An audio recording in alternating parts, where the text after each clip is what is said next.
Hello guys, आज हम बात करेंगे, जैसा कि मैंने आपको प्रीवियस लेक्चर में बोला था, आज का जो टॉपिक होगा वो सिर्फ और सिर्फ टाइप्स ऑफ केमिकल रिएक्शन पे होगा। आज हम पढ़ेंगे टाइप्स ऑफ केमिकल रिएक्शन कि जितनी केमिकल रिएक्शंस होती है वो क्या क्या टाइप की होती है। तो जो सबसे पहला टाइप है वो है कॉम्बिनेशन रिएक्शन। कॉम्बिनेशन रिएक्शन पढ़ेंगे पहले और उसके बाद पढ़ेंगे हम डीकंपोजिशन रिएक्शन, और उसके बाद जो होगी वो होगी displacement reaction, and then double displacement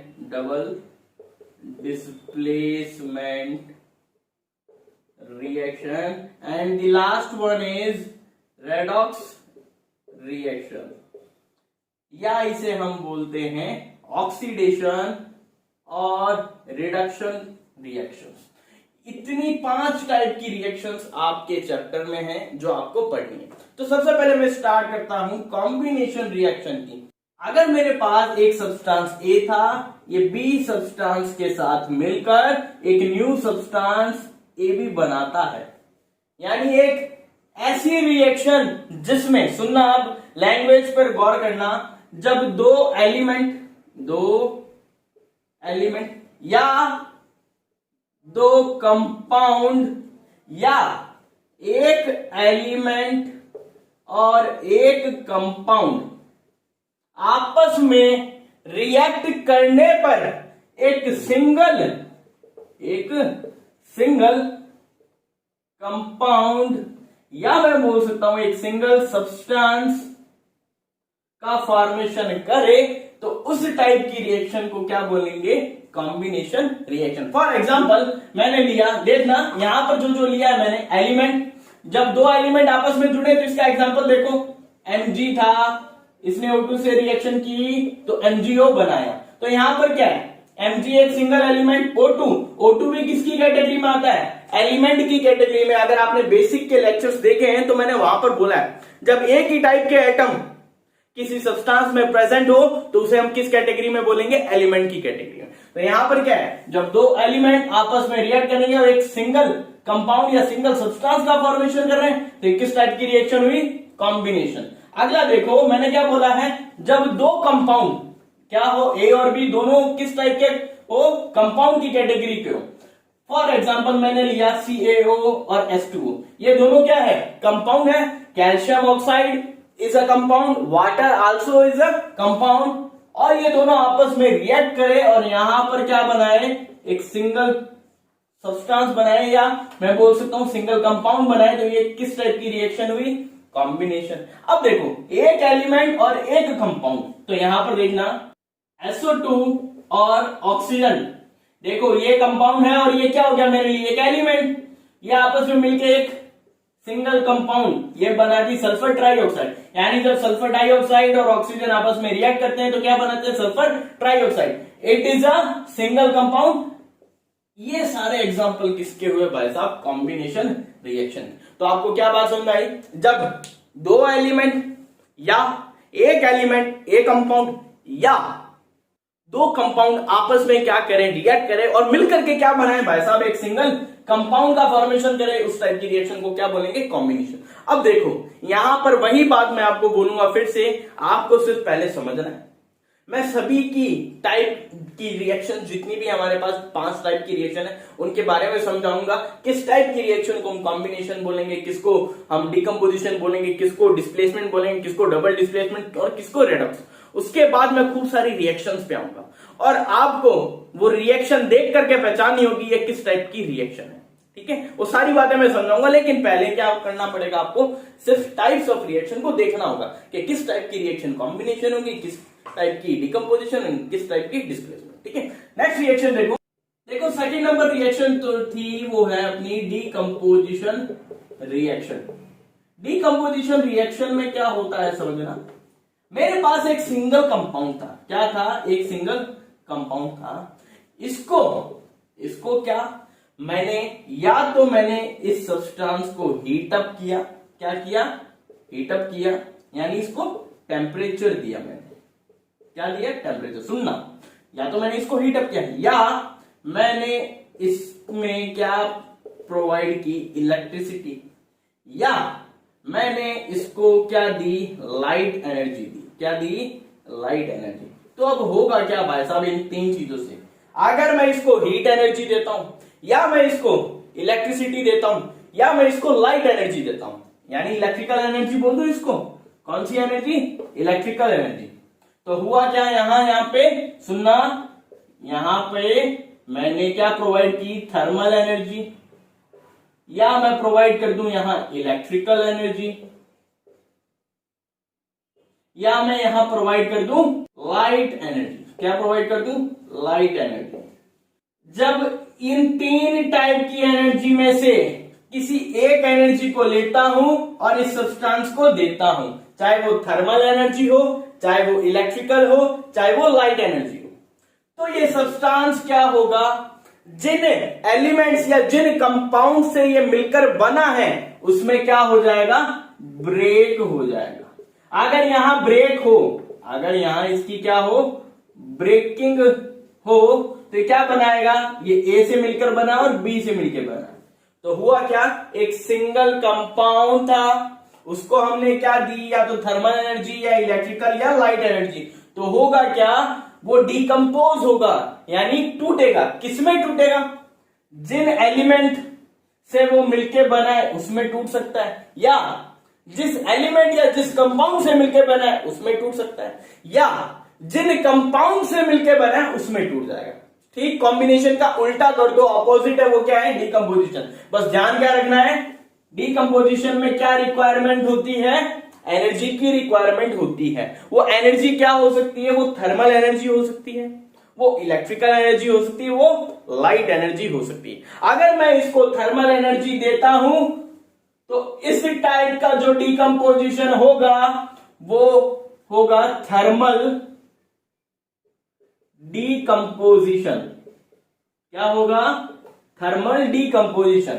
अगर मैंने इलेक्ट्रिकल एनर्जी दी तो वो हो जाएगा इलेक्ट्रिकल डिकम्पोजिशन।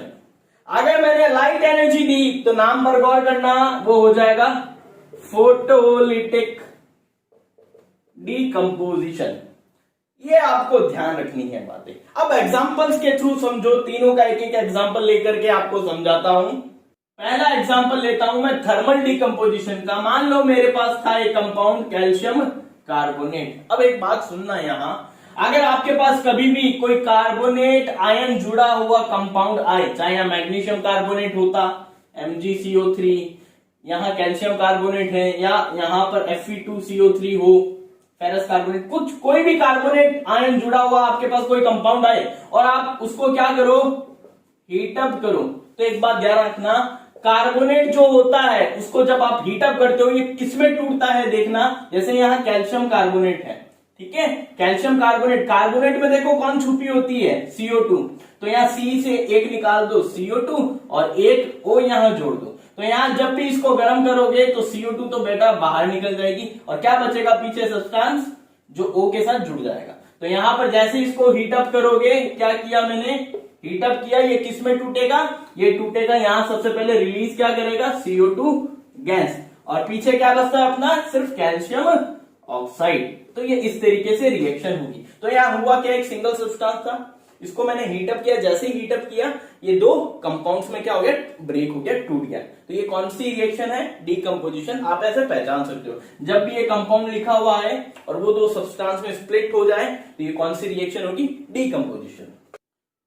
दूसरा एग्जांपल देखो, अपने बात करते हैं इलेक्ट्रिकल एनर्जी देने पर कैसे डिकम्पोजिशन होता है, यानी इलेक्ट्रिकल डिकम्पोजिशन। मान लो मेरे पास था वाटर, इसको मैंने क्या किया, इलेक्ट्रिसिटी प्रोवाइड की। क्या प्रोवाइड की, इलेक्ट्रिसिटी। जैसे इलेक्ट्रिसिटी प्रोवाइड करता हूं, जो वाटर है वो H2 और O2 में क्या हो जाता है, ब्रेक हो जाता है। तो ये किस टाइप का एग्जांपल है, इलेक्ट्रिकल डिकम्पोजिशन का। थर्ड एग्जांपल सुनना, मेरे पास क्या था, सिल्वर क्लोराइड था। क्या था भाई साहब, सिल्वर क्लोराइड। अब एक बात सुनना, जब भी आपके पास सिल्वर से कोई हेलोजन ग्रुप जुड़ा हो, फिर वही बात बेसिक अगर आपने देखा है तो X को अपने रिप्रेजेंट करते हैं हेलोजन ग्रुप को। X किसको रिप्रेजेंट करता है? Halogen group. हेलोजन ग्रुप का मतलब क्या होता है? फ्लोरीन, क्लोरीन, ब्रोमीन या आयोडीन। इन चार में से किसी एक एलिमेंट अगर यहां जुड़ा हुआ हो, यानी AgX हो, X की जगह कुछ भी हो सकता है, फ्लोरीन हो सकता है, क्लोरीन हो सकता है, ब्रोमीन हो सकता है, आयोडीन। ये जो सब्सटेंस होते हैं यानी सिल्वर हैलाइड, ये जो कंपाउंड बनता है इसको क्या बोलते हैं? Silver halide. क्यों? क्योंकि हेलोजन से क्या निकला? हैलाइड निकला। सिल्वर इससे जुड़ा है तो क्या बना नाम? Silver halide. ये आइड क्यों लगा? क्योंकि यहां फ्लोराइड बोलते हैं, यहां क्लोराइड बोलते हैं। इनको फ्लोरीन क्लोरीन ना बोलकर अगर ये किसी सब्सटेंस में एज आयन जुड़ते हैं तो इनके पीछे IDE लगता है। ठीक है, तो यहां पर क्या होगा? फ्लोराइड होगा। अगर फ्लोरीन जुड़ा है तो, क्लोरीन जुड़ा है तो क्लोराइड होगा नाम, ब्रोमीन जुड़ा है तो ब्रोमाइड होगा, आयोडीन जुड़ा है तो आयोडाइड होगा। ठीक है, इसलिए इनको क्या बोल देते हैं? हैलाइड बोलते हैं।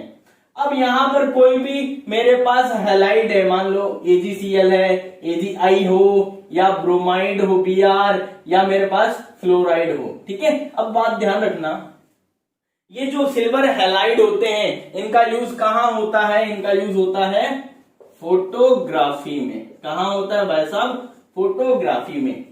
आपने कभी देखा होगा कि जो फोटोज होती हैं उन पर क्या होती है? एक शाइनिंग होती है। वो शाइनिंग किसकी होती है? वो होती है सिल्वर की। किसकी? सिल्वर की। जो फोटो एल्बम होते हैं ना, जो पहले थे, अब तो लोग मोबाइल से, ये कैमरा से ले लेते हैं, उसे पेन ड्राइव में स्टोर करते हैं। लेकिन पुराने जमाने में जब फोटोज बनती थी, ठीक है, वहां पर क्या होता था? जो फोटो का पेपर होता था उस पर एक शाइनिंग होती थी। वो शाइनिंग किसकी होती थी? सिल्वर की।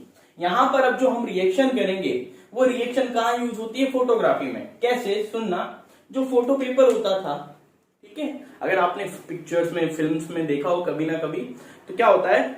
नेगेटिव जो होता है अपना, ठीक है, जो कैमरा होता था उसमें एक रील डलती थी, उसके अंदर क्या होता था? नेगेटिव।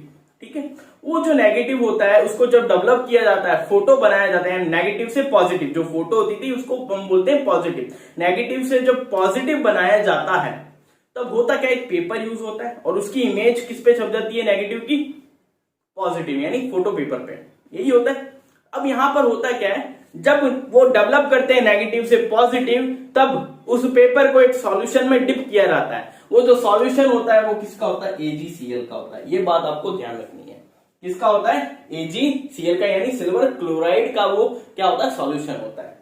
जैसे ही डिप किया पेपर को और उठा करके, अगर आपने देखा होगा रेड लाइट वाला रूम होता है, या लाइट में उसको सुखा देते हैं पेपर को, और जब वो सूख जाता है तो फोटो क्या हो जाती है? बन जाती है। यही होता है। तो यहां पर इस AgCl को, इसमें क्या डुबाया था? फोटो वाला पेपर। फिर उसको कहां रखा? लाइट में। ये सन बना रहा हूं, इसका मतलब क्या होता है? लाइट। ठीक है, जैसे ही लाइट में रखा तो यहां पर भाई साहब ये देखो कौन जुड़ा है? क्लोरीन। तो ये क्लोरीन जो है, क्लोरीन गैस बन करके क्या हो जाएगा? उड़ जाएगा, और पीछे क्या रह जाएगा भाई साहब? सिर्फ सिल्वर रह जाएगा। ये सिल्वर कहां रहता है? ये उस फोटो के ऊपर लेयर चढ़ जाती है। किसकी? चांदी की। ठीक है, सिल्वर की एक लेयर चढ़ जाती है, जिसकी वजह से वो जो फोटो है वो क्या मारती है? शाइनिंग मारती है। ये बात ध्यान रखनी। यानी इसका जो ये जो रिएक्शन है ये कहां यूज होती है? ये होती है फोटोग्राफी में यूज। ठीक है, तो यहां पर हुआ क्या? AgCl को जब हम डिकम्पोज करेंगे in the presence of light, तब होगा क्या? AgCl क्लोरीन गैस रिलीज करेगा और किस में टूट जाएगा? Ag में। अगर आप इसको बैलेंस करोगे, आगे 2 लगा दो। तो ये 3 टाइप की रिएक्शन। अभी और भी रिएक्शंस आएगी, लेकिन बाद में। अभी मैं सिंपल आपको बेसिक करवा रहा हूं सिर्फ, ठीक है, ताकि चैप्टर में जो रिएक्शन वाले क्वेश्चन है उसमें दिक्कत ना आए। अभी मैं आपको अलग अलग कंपाउंड्स के कलर भी बताऊंगा, वो आपको कैसे याद करने होंगे, उनके जो कलर्स है वो कैसे याद करोगे, कलर्स को देख के आप बता सकते हो वो कंपाउंड कौन सा है। वो बात बाद में करेंगे, लेकिन अभी सिर्फ बेसिक है। डिकम्पोजिशन समझ में आई। नेक्स्ट बात करें डिस्प्लेसमेंट की। अब देखो, डिस्प्लेसमेंट रिएक्शन समझने से पहले आपको एक चीज समझनी पड़ेगी, वो है रिएक्टिविटी सीरीज। देखो, अब यहां मैं खूब सारे एलिमेंट लिखूंगा, उसको एज इट इज आपको लाइन टू लाइन याद करना है। कैसे याद करोगे? कहना KNA का मतलब कहना। सोशल मीडिया पे आप शॉर्ट फॉर्म्स लिखते हो ना, शॉर्ट में किसी भी बात को लिखते हो, कैसे लिखते हो वैसे ही आपको लिखना है। कहना कार मंगलवार, कहना कार मंगलवार, जिनकी जिनकी फैशन फैशन पब पब है। इस H से नीचे, हाइड्रोजन से नीचे जो एलिमेंट आएंगे उसे मैं यहां लिख रहा हूं, वो क्या है? कॉपर, Hg, Ag और Au। ये रिएक्टिविटी सीरीज है।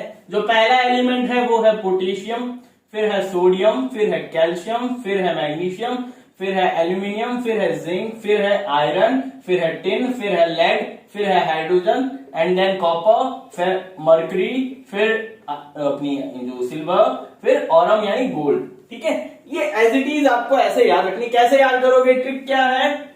मैं लिख देता हूं, कहना कार, ठीक है, मंगलवार, इसे हिंदी में लिख देता हूं, ठीक है, कार, समझ जाओगे? या इसको कार ही लिखने दो, ये गोला कर देता हूं, आप समझ जाना कि वो साइलेंट है, वो ट्रिक के अंदर साइलेंट। कहना कार मंगलवार, जिनकी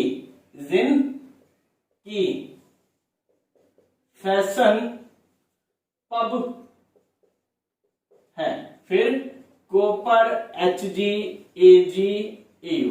इसको एज इट इज ऐसे ही याद रखना।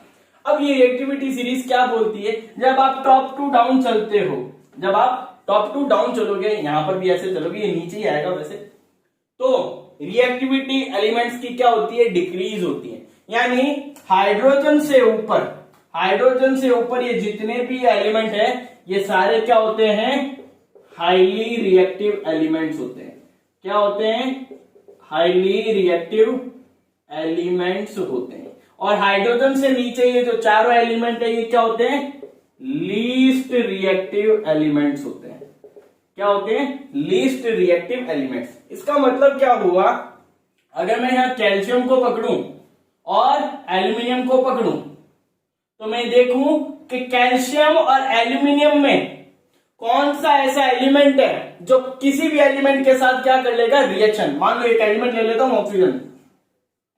कैल्शियम और एल्यूमिनियम में कौन सा ऐसा एलिमेंट है जो ऑक्सीजन से इजीली रिएक्ट कर लेगा? तो मैं देखूंगा किसकी रिएक्टिविटी इन दोनों में हाई है। दो एलिमेंट ये लिए मैंने एग्जांपल के तौर पे, इनकी रिएक्शन मैं ऑक्सीजन से करवाना चाहता हूं और ये देखना चाहता हूं इन दोनों एलिमेंट में से कौन सा ऐसा एलिमेंट होगा जो इससे इजीली या जल्दी रिएक्ट कर लेगा।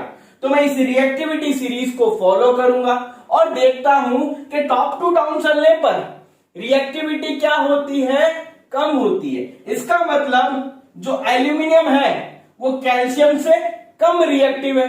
इसका मतलब कैल्शियम सबसे पहले इजीली क्या कर लेगा? ऑक्सीजन से रिएक्ट कर लेगा, एल्यूमिनियम का नंबर उसके बाद आएगा। इसी तरह अगर यहां कैल्शियम और सोडियम लूं तो सोडियम सबसे पहले रिएक्ट करेगा, कैल्शियम का नंबर उसके बाद आएगा। अगर मैं यहां पोटेशियम लूं तो पोटेशियम का नंबर सबसे पहले आएगा, सोडियम का उसके बाद आएगा। अगर मैं यहां Ag लिया और पोटेशियम लिया तो भाई साहब पोटेशियम सबसे पहले करेगा, Ag उसके बाद में। तो इन बातों से आपको एक बात समझ में आई कि रिएक्टिविटी सीरीज के अकॉर्डिंग हम ये बता सकते हैं कौन सा एलिमेंट कितना रिएक्टिव है या कितना ज्यादा रिएक्टिव है और कैसे कोई एलिमेंट किसी से रिएक्ट कर रहा है।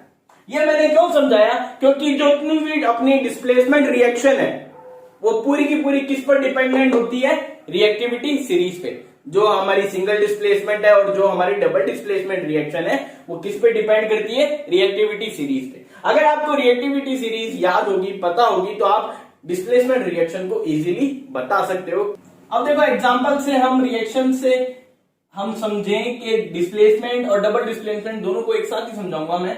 तो देखो मैंने लिखा CuSO4 और Zn मिलकर के एक कंपाउंड का फॉर्मेशन करते हैं। अब आपको बताना है वो कंपाउंड क्या होगा। तो हमेशा ध्यान रखना, इधर का ये अगर कंपाउंड है आपके पास तो यहां पर ये प्लस का होगा एक आयन, एक माइनस पे, इतना पता है। यहां जो कॉपर है उस पर वैलेंसी क्या होगी? +2, दिख रहा है ना, और यहां पर क्या होगी? -2। जो जिंक होता है उसकी वैलेंसी क्या होती है? +2। और मैंने आपको एक चीज बता रखी है, रिएक्शन जब भी कराओ तो कंपाउंड कैसे बनेगा आपको कैसे पता लगेगा। इधर का जो माइनस वाला है इधर के प्लस वाले से रिएक्शन करेगा, क्या बनेगा ZnSO4, क्योंकि +2 यहां पर भी है -2 यहां पर है तो कैंसिल आउट हो जाएंगे, तो क्या बनाएगा ZnSO4 ये बनाएगा। और पीछे क्या बच गया कॉपर, तो ये कॉपर, ये तो होगी रिएक्शन। अब आपको पहचाननी है कौन सी रिएक्शन है, सिंगल है डबल है। तो सिंगल डिस्प्लेसमेंट में क्या होता है, ऐसी रिएक्शन जिसमें एक हाईली रिएक्टिव एलिमेंट, क्या लिखा मैंने, हाईली रिएक्टिव एलिमेंट किसी कंपाउंड में present least reactive element, least reactive element को उसके कंपाउंड से लात मार के बाहर फेंक दे और खुद उसकी जगह जाकर बैठ जाए, तो इस टाइप की रिएक्शन क्या होगी भाई साहब, सिंगल डिस्प्लेसमेंट रिएक्शन। तो आप यहां देखो, according to reactivity series zinc और कॉपर में कंपैरिजन करो, जिंक और कॉपर में कौन सबसे ज्यादा रिएक्टिव है, तो आप देखोगे कैनाकार मंगलवार जिनकी फैशन पब है, जिन कहां है, ऊपर आ रहा है हाइड्रोजन से, और हाइड्रोजन से नीचे कौन है भाई साहब, कॉपर है। इसका मतलब जो हाइड्रोजन से ऊपर वो ज्यादा रिएक्टिव, जो हाइड्रोजन से नीचे वो कम रिएक्टिव। तो यहाँ पर जिंक ज्यादा रिएक्टिव है, ये क्या करेगा, इजीली कॉपर को यहां से डिस्प्लेस कर देगा, खुद इसकी जगह जाकर के बैठ जाएगा और कॉपर बाहर आ जाएगा। तो इस टाइप की रिएक्शन जिसमें कंपाउंड और एक एलिमेंट एक दूसरे में क्या करे, डिस्प्लेसमेंट शो करे, वो कौन सी रिएक्शन होगी, डिस्प्लेसमेंट, यानी सिंगल डिस्प्लेसमेंट रिएक्शन।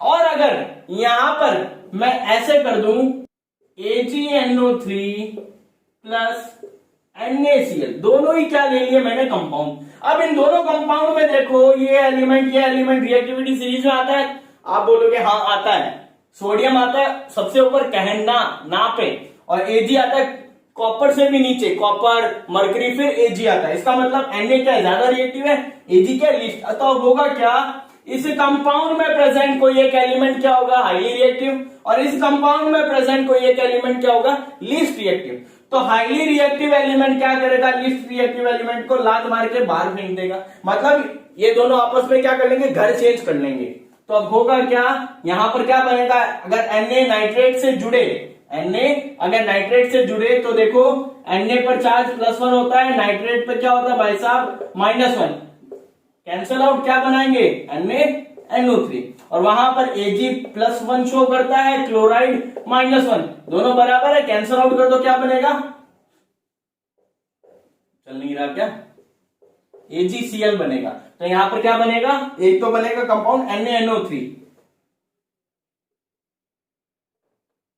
दिख रहा है ना आपको, NaNO3, 1 मिनट में देख लेता हूं, दिख तो रहा है ना,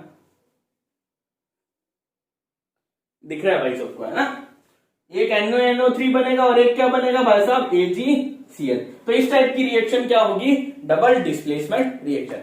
अब सुनो एक चीज, काम की चीज जो आपको समझनी है वो क्या है, अगर यहां पर इस रिएक्शन में कुछ ऐसे कर देता ZnSO4 प्लस Cu और मैं पूछता क्या ये रिएक्शन होगी क्या, और आपको बताना पड़े कि होगी या नहीं होगी, तो आप कैसे चेक करोगे। यहां पर देखो एक कंपाउंड है, यहां पर क्या, एक सिंगल एलिमेंट। सबसे पहले ये देखो, ये जो एलिमेंट सिंगल एलिमेंट है, क्या ये हाईली रिएक्टिव है या लीस्ट रिएक्टिव है।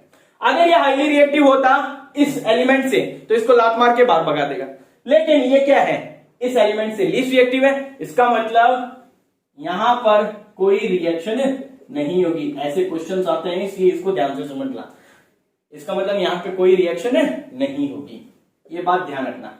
अब देखो, अब मैंने 4 टाइप की रिएक्शंस आपको बता दी है।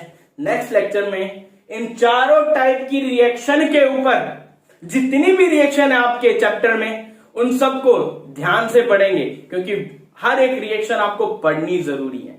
ये वापस हो सकता है ये वापस से भी आए, लेकिन आपको पढ़नी जरूरी है, और किस टाइप से पढ़नी है वो मैं समझाऊंगा आपको नेक्स्ट लेक्चर में, क्योंकि जो टाइप के क्वेश्चन बनते हैं उसी को हम साथ में लेकर के चलेंगे ताकि आपको इजीली समझ में आए। Okay, bye bye.